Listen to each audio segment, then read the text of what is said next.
Hey folks, it's the Port Sports Seattle podcast. This is Casey McLean. On your screen, if you're watching, I am next to a slide that says live every Monday, and here we are live on a Tuesday. Uh, just didn't figure out a time to create a podcast yesterday, so here we are on a Tuesday. I also, by the way, if you're a YouTube subscriber, it does like a pre-scheduled time. Moved it multiple times. Listen, it's the reality of summer break. Tomorrow is my oldest daughter's 6th birthday. Our lives are once again in chaos, and we have a lot going on. I'm gonna try to turn this TV off behind me. It will occasionally just start playing random, like promotional material. A lot to talk about today. The biggest news, I think, like the sexiest story of the week, is Micah Parsons wants a trade from Dallas. And like the early I'm going to talk a little bit about East Coast bias today. It's not something that I really typically ascribe a lot of value to, but I'm going to talk a little bit about it today because I think there's two instances of this. One of those is that the national media seems to be forgetting that the Seahawks, one, have a GM that's willing to make moves. They have cap space. They have draft capital. Like the Seahawks have a package to go after a guy like Micah Parsons available, and also that they have an edge rush need and that they are competing in 2025, which that'll be the next topic. Is like the media seems to have forgotten that the Seahawks nearly won their division last year, were nearly a playoff team last year, were nearly a playoff team the year before that, and that the coaching staff that's in Las Vegas is led by the same guy that was, equally mediocre in 2023. So I want to talk about Micah Parsons real quick. The package to get him is going to be huge. He's 26 years old. He's had double-digit sacks every season of his career so far.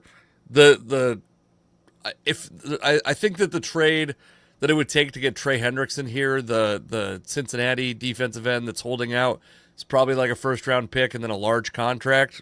That's not what's going to get you Micah Parsons, by my estimation. My estimation is that the Micah Parsons deal would be comparable to the Khalil Mack deal, which was 2 firsts, a third, and a sixth, firsts in 2 consecutive years. By the way, I'll immediately, to spoil it, I don't want the Seahawks to pay that much. I don't want them to go that route to find an elite edge rusher. But if you're going to go that route, I think Micah Parsons is as sure a bet as anybody. And then you have to pay him. When Khalil Mack got traded for that package, he signed a record-setting contract, a market-changing contract. And in the last couple of years, we've seen huge contracts go into edge rushers, led by Myles Garrett, got a 4-year, $160 million deal from the Browns, $123 million guaranteed. And I am certain that Micah Parsons would want to break that deal. I think Bud Dupree might have technically got a higher annual average value, but I would expect that Micah Parsons would want to would want to have the highest average annual value and the highest guaranteed money ever. And by the way, deserves it. As much as anyone in the world can deserve $40 million to play football, Micah Parsons is he's arguably the best edge rusher in the game. Arguably the most dominant edge rusher in the game. And if the Seahawks made that trade, I don't think they will. I'll spoil that part also. I don't think they will. And actually what I think is going to happen and I haven't done like a ton of research into the precedent for this, but I think the Cowboys are just going to re-sign him to a big contract. I think Jerry Jones will buckle. They'll give him a huge deal. Where they're going to get the cap space, I don't know. I think that's actually one of I was talking to a friend of mine about Jerry Jones' prowess as a GM, and I think he's actually really pretty decent at finding good talent and really bad at managing an efficient roster and managing his cap space. So I don't think the Seahawks are going to trade for Micah Parsons, but we've all been allowed to think that. They've also been, I think that some people may want them to trade for Trey Hendrickson. They've also been linked to Jadeveon Clowney. I don't have a problem with them signing Jadeveon Clowney to a reasonable deal. Is there anyone in here who's like chat if you will on YouTube or on YouTube is preferable because sometimes the Twitter one or X can be a little buggy and I don't see it. But tell me what are you against Jadeveon Clowney returning to Seattle? If I mean he obviously was not super productive in Seattle in terms of pass rush, but like had stretches where he was very valuable. Do you have any problem with Jadeveon Clowney coming back to Seattle? Do you have any problem with the Seahawks spending a little money on him? I guess to me that seems like a no-brainer. By the way, even if you go after Micah Parsons, this is kind of a common misconception as we get kind of in this like, I feel like Madden has really broadened the knowledge base of football. I think a lot more people know about football. I'll admit, like I'm a guy, I didn't play competitive football at any level. But I've watched a lot of football. I've analyzed a lot of football. I've read a lot of very smart people talk about how they analyze football. And Madden has really helped put that, put a picture to that. But a lot of people get stuck in this idea on Madden where you're like, well, I have a starting defensive end, so I don't need other defensive ends. And what you don't realize and what those games don't depict very well is that a lot of times these guys, it's more like hockey lines where they're substituting out constantly. Those New York Giants teams, the O.C. Omenora, Justin Tuck, maybe, what's the dude's name? That's Jason, the guy that's missing part of his hand. What's his name? I'm going to look it up. Jason Pierre-Paul. I did not end up looking it up. Figured it out with my brain, believe it or not. Those guys were a rotation of guys. That wasn't just a starting unit that played 90+% of the snaps. Parsons plays a lot of snaps. Maybe that wouldn't happen in Seattle, and part of the deal is it more valuable to have elite talent or is it more valuable to have fresh legs? Like what creates a better pass rush? And I think the Seahawks have had kind of an underrated pass rush in the last couple of years without having guys popping off with 18, 19 sacks in a season. And that's the team style pass rush. That's the fresh legs model. And if you're using the fresh legs model, is there some diminishing returns on an elite pass rusher like Micah Parsons? These are arguments that people are making.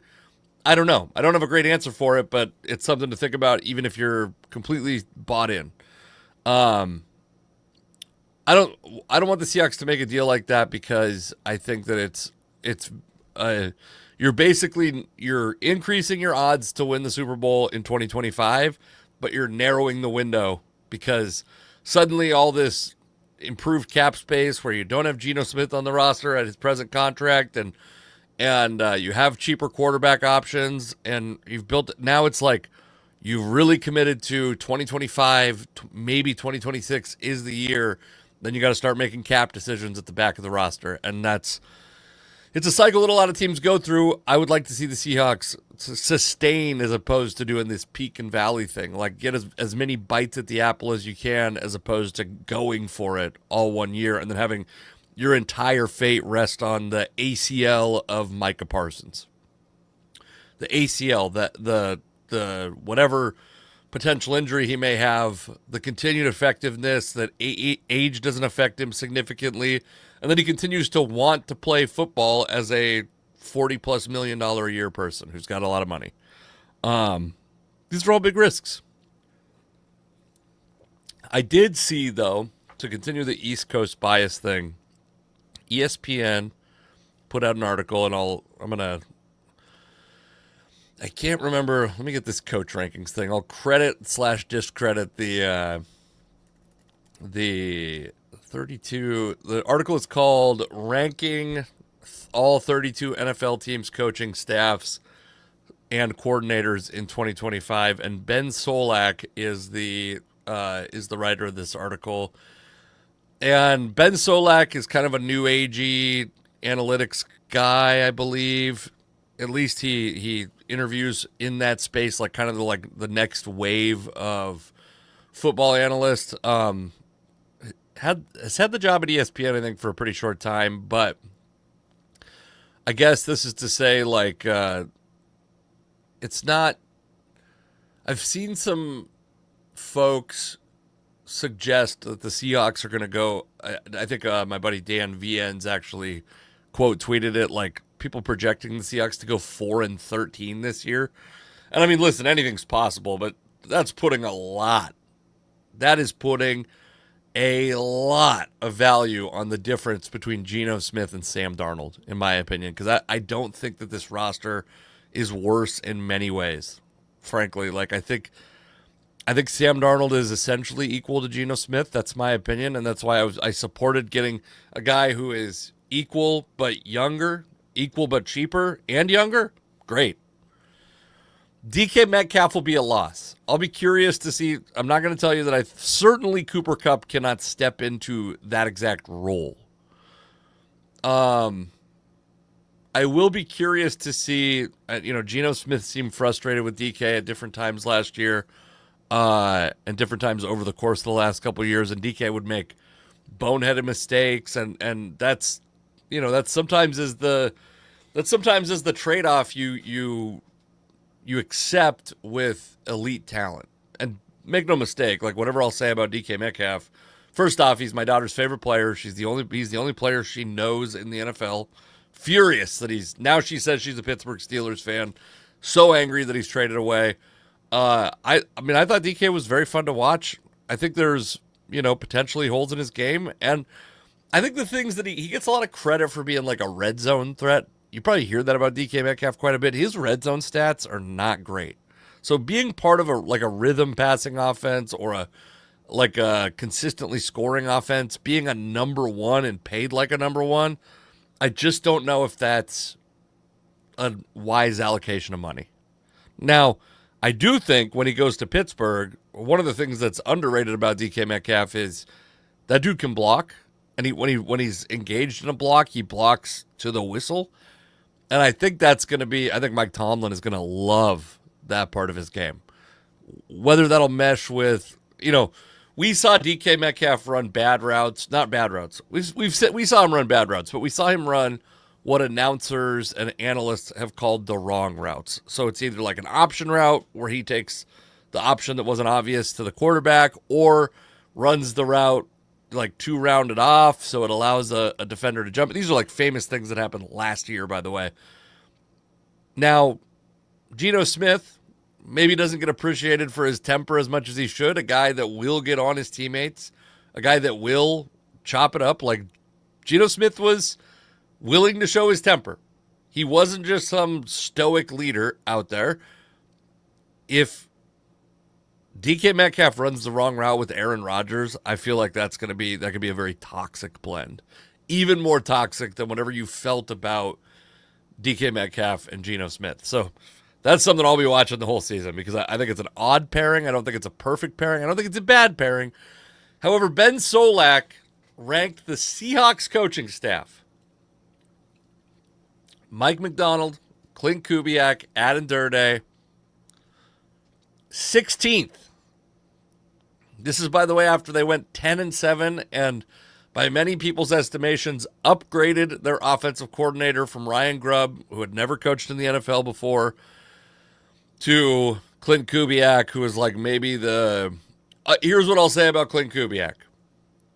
I don't think that Clint Kubiak's profile as a coordinator is that much worse than Chip Kelly's.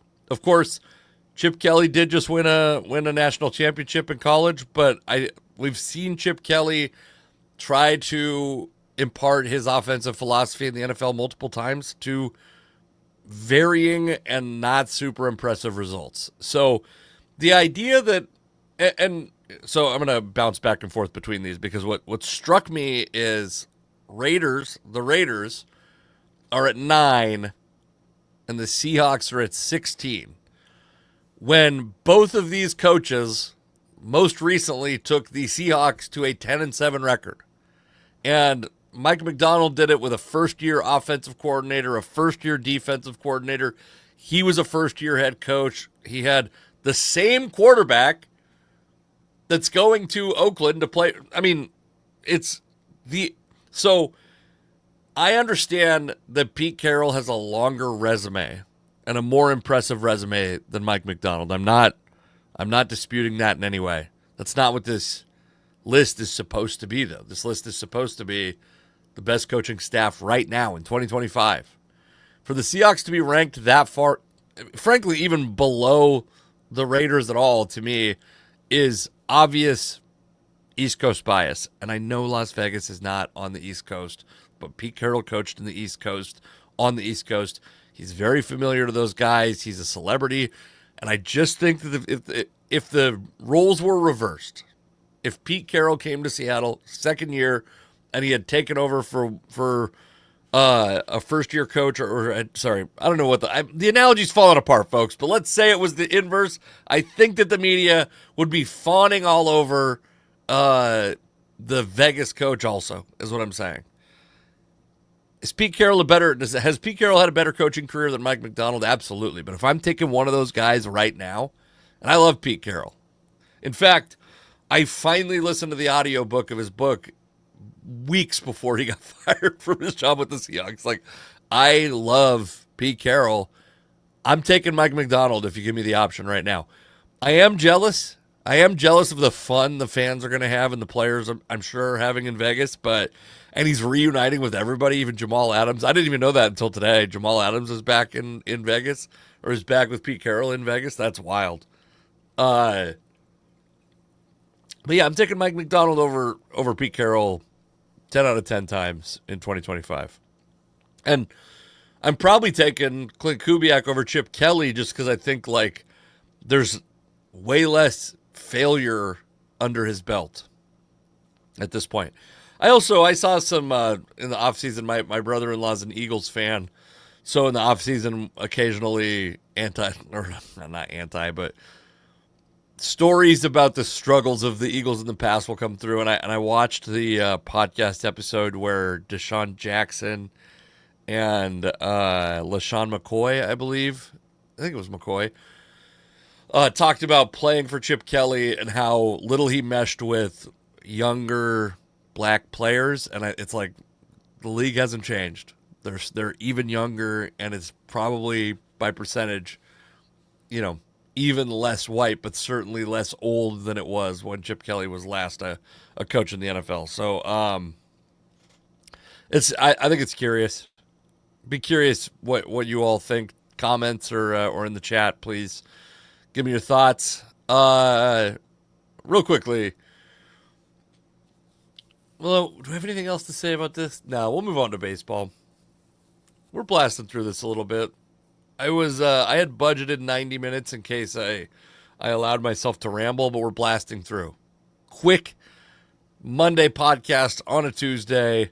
I want to talk about the Mariners' quiet addition to their roster because Cole Young came up. Was it May? Came up so early. And struggled, as you'd probably expect. And you can see on this chart if you're watching, this is Cole Young's expected weighted on base. And what got me thinking about this was I watched a video, and I don't know what to do outside of maybe share it in the notes. Ugh. Just burped into the mic. I'm sorry. I don't know what to do besides share it into the mic because I don't know if watching it and commenting on it is like at all entertaining. But Cole Young hit that ball the other day, 456 feet. Originally reported as 470, and then StatCast revised it down to 456. But it was tremendous exit velocity, and I just watched this video about how, like, the most early indicator for high-level Major League Baseball hitters is max exit velocity. So it's not average exit velocity. It's just, do they have the ability to hit the ball? And they showed a graph in the video, and I haven't done any independent research to corroborate or deny this, or I was completely unskeptical watching it, assumed that the numbers were right, but there's an inflection point at a max velocity in a player's first 2 years of like 111 miles an hour. And Colt Emerson crossed that threshold. Not just with that, he's got a couple other batted balls that are 115 plus, I believe, but it got me to wondering what his expected weighted on base average is. And expected weighted on base is calculated using it's your batted ball profile, which is exit velocity and launch angle. And what does that exit velocity and launch angle combination turn into on a percentage basis? So what percentage does it become a single? What percentage does it become an out? What percentage does it become a double, a triple, a home run, etc.? And then what is the run value of that? So this takes away, by the way, it should take away most ballpark factors. This is just like quality of contact. If you wanted to think of this as a metric on its own, I think XWOBA is tough. Quality of contact. What is their quality of contact? And you can see on this chart through his first, whatever it was, 100 and change plate appearances. This is a rolling average of his 50 most recent plate appearances. That's what's shown on the screen right now. Cole Young was significantly below league average. He was a below average hitter by xWOBA. And then something has clicked, and Cole Young has been very good of late. And you can see on this on this graphic on the screen how good he's been, but I'm going to give you, so from July 1st, if you start the date at July 1st until now, Cole Young has a 116 WRC plus, a 327 WOBA, which is probably that's actually doesn't probably align with this, but again, it's expected WOBA, so it doesn't include the ballpark, and 116 WRC plus does.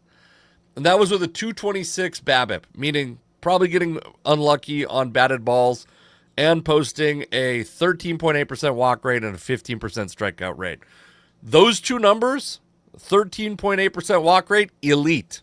15% strikeout rate, elite. 176 isolated power, I believe, is a little better than average for a guy that's playing a middle infield spot and a guy that's playing in a tough ballpark. 116 WRC plus. If you start the date at July 1st, we will move 2 weeks later, not completely arbitrarily. If you start the date at 7/15, July 15th, his total WRC plus from July 15th till now actually goes down. But the things that are driving it start to get better. So some of the things that are driving it. 108 WRC plus, still better than average. 7% strikeout rate. In 43 plate appearances, 7% strikeout rate, 18.6% walk rate. Still rocking a pretty low BABIP, 194. So his WOBA of 316, significantly below his expected WOBA. And then as you go further into it, I mean, you go to like July 22nd till now, 100 WRC plus, but 6.3% strikeout rate, 167 BABIP. This guy might be the least lucky player in baseball. My point is that Cole Young is already doing the stuff that good hitters do. Cole Young is already a good hitter. He hit a big long home run. Everyone's very excited about it, as they should be. Very good indicator that he has power.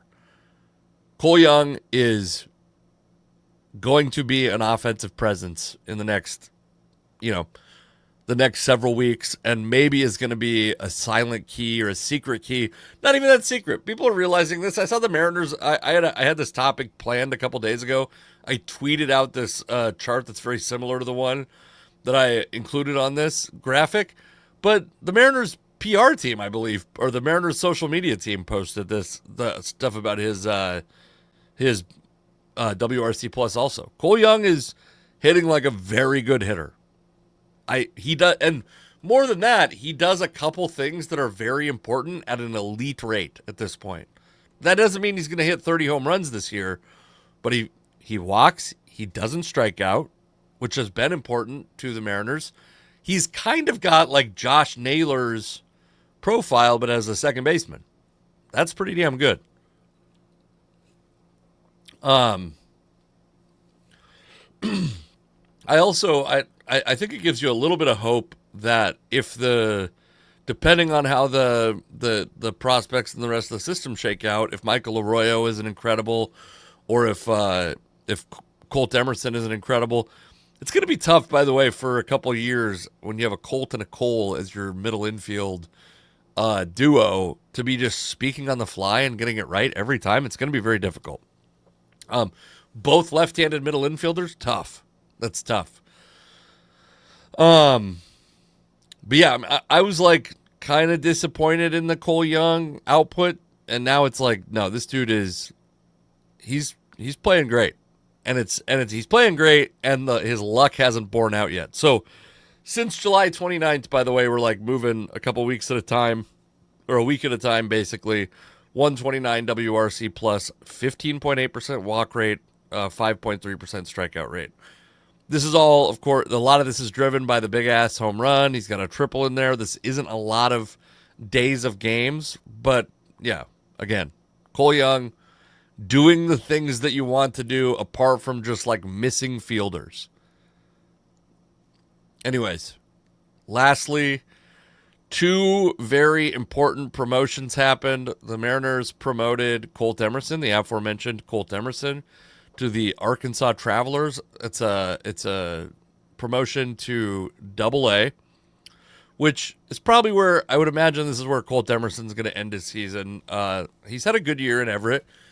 281 batting average, 388 on base percentage, 453 slugging percentage, good for an 842 OPS. This is good.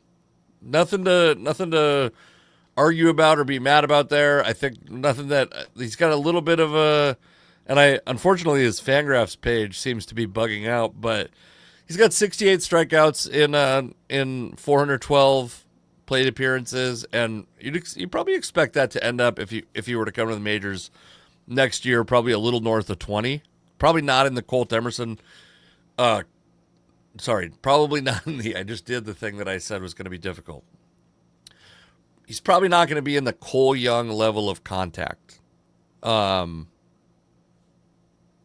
because he's probably got a little bit more power. He probably will get, a little more selective pitching, so the walk rate may match. He's got 54 walks, by the way, in 412 plate appearances, so that's pretty good. But very often we'll see players who walk a lot at high A who are walking a lot because pitchers don't have as much control or command at that level, or Everett in particular, by the way, because I'm going to use this as an apology for the next guy I talk about.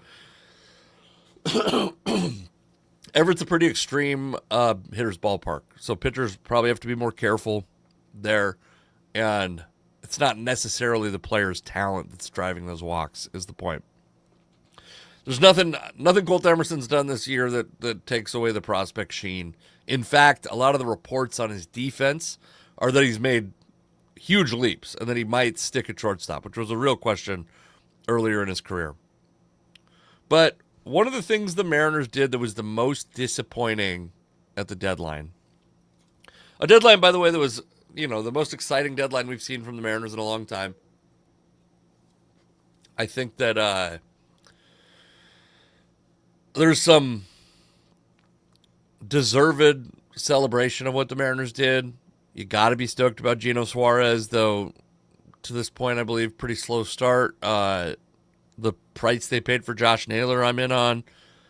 The kid they got, the lefty they got from Pittsburgh, is fine. I'm not excited. Caleb Ferguson, not super exciting, but I mean, you have to make those moves too. You'd like to see him get a leverage reliever, especially, by the way, when they traded away a couple guys who were like candidates to be leverage relievers. Brandon Garcia and, whoever the other guy was that I'm thinking of. And then Trent Thornton goes down. Thornton tears his Achilles. Probably, is going to miss the rest of 2025.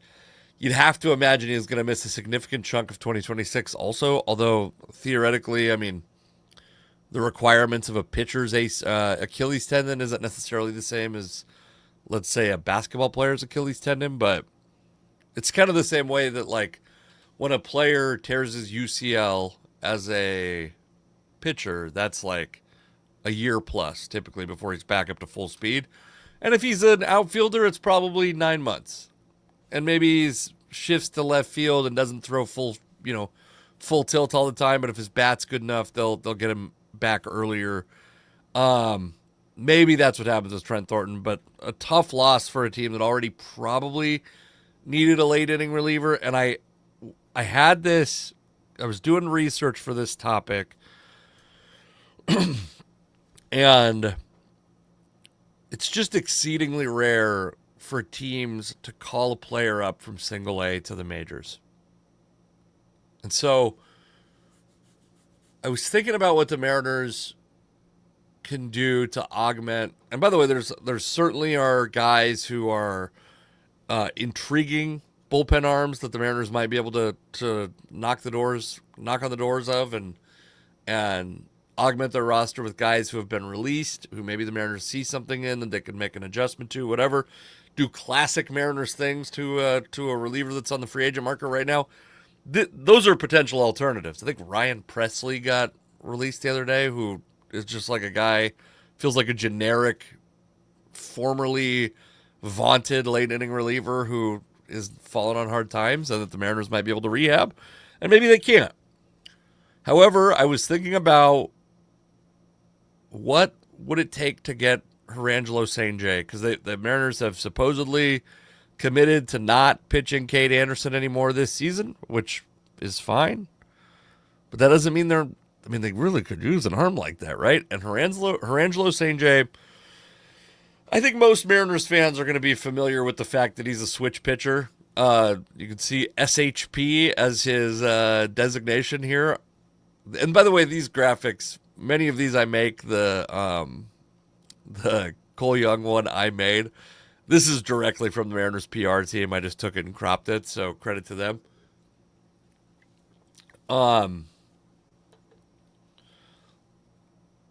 think there's an outside shot that St. J is like the Francisco Rodriguez of a Mariners playoff push in 2025. Especially because they decided to move him up to Double-A right now. And I don't know, I have no inside information, but if I'm just going to game theory backwards from me saying they might call him up, which is the least valuable form of game theory, I could see the Mariners saying St. J's actually probably going to have better numbers in Double-A.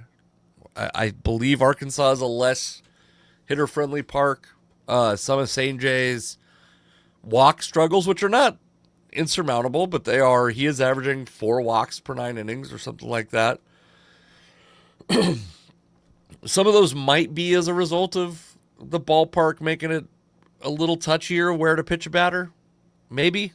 This is me reading a little bit into it. And so if you give the guy the opportunity, because the Mariners don't have, with Brandon Garcia gone, I don't see an obvious, and I could be wrong, I don't see an obvious, certainly not left-handed reliever, but like leverage arm in the system.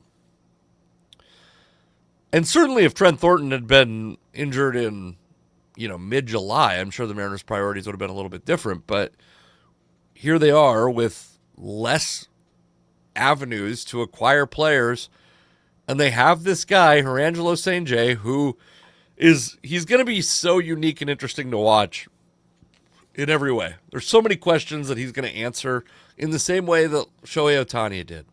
And by the way, some of those things, I think we might be where we're landing on Ohtani is you actually can't be a pitcher and a major league hitter. Like a full-time pitcher and a full-time hitter. Maybe you can't. Maybe Ohtani is an outfielder going forward. Maybe he's nothing. Maybe he's a DH. It's a lot of money to spend on a DH, by the way. But and he got pulled from a game that a lot of people were suggesting maybe the velocity still looked good, but a lot of people are suggesting like this could be the end of Shohei Ohtani pitching. Maybe that's true. St. J is going to answer some questions that are kind of interesting because there's been only one other of these switch pitchers that made it Is Pat Venditti the only one? Did he make it to the majors? I feel like he did, but I'm like dad braining this right now. Pat Venditti. So he's in. Yeah, I see him pitching in an Oakland uniform. So yeah, he did. He's pitched parts of 5 seasons, a total of 72 innings. He's got 7.2 strikeouts per 9 innings, 3.5 walks per 9 innings. Good for a 4 point. Where do I got ERA plus, but not. No, there we go. Good for a 4.73 ERA for his career. But Pat Venditti never had the stuff that St. J does. St. J is mid-90s from the right side, low 90s with good breaking stuff from both sides, is my understanding. This is a different guy. This is a different pitcher than Pat Venditti. But there's so many questions. Like, the obvious ones are, do you get more pitches out of him in a game because he's, only taxing that side of his body half as much or 2/3 as much as a normal pitcher? I don't know. These are good questions.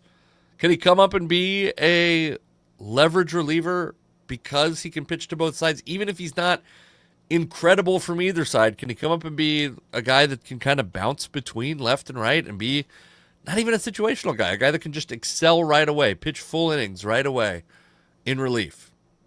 Maybe.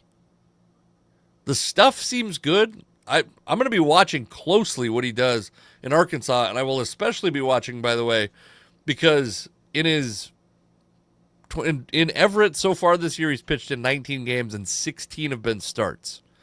So number one thing I'm watching in Arkansas is he coming out of the bullpen or is he starting games?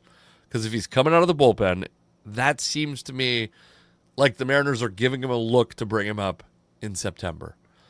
And I think that's so exciting. I think he's such an intriguing prospect, and I think that Mariners fans should be that he's going to be incredibly interesting to watch, even if he's terrible. He's going to be so interesting to watch and see how teams strategize around him and how the Mariners strategize with him against other teams. Because if you don't know this, he has to declare the hand he's going to pitch with before he can't change it mid at bat. He's got to declare it before the at bat, and so how that pans out is going to be extremely interesting. Yeah, and a guy, by the way, so St. J, he's the Mariners' first-round draft pick last year. He's averaging 10 strikeouts per 9 innings as a starter at Everett. 4.2 walks per 9 innings. I'm a little less worried about the walks than the strikeouts, and only 6.5 hits per 9 innings. So a guy who's missing bats, who's preventing hits, who's giving up 14 home runs, but 14 home runs in a ballpark that's pretty unfair to pitchers. I'm optimistic that this could be the guy that fills that role. All right, I'm going to get out of here. I'm going to be performing stand-up comedy with my buddy Gabriel Rutledge on August 31st. If you haven't bought tickets yet, he's recording another special. I'm opening for him. It's going to be awesome. He's the best comic in the Pacific Northwest, and if you haven't seen him before, you're missing out. I'll be there too, and I'm going to do great. But Gabe's like the man. I call him Seattle's Dave Attell. And also, I will be at the Great Outdoors Comedy Festival at the end of the month, opening for Burt Kreischer. 2 days before that, on the 21st, I'll be at Spokane Comedy Club.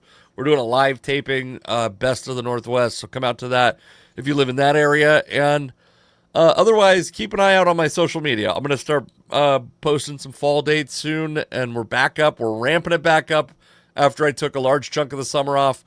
Thank you for listening to this podcast. Thank you for coming to see me do stand-up. Those of you that do, tell me you saw it, you heard about it on the podcast, and I'll give you a discount on merch or something like that. So thank you again. I'll talk to you later. Have a good day. Drive safe.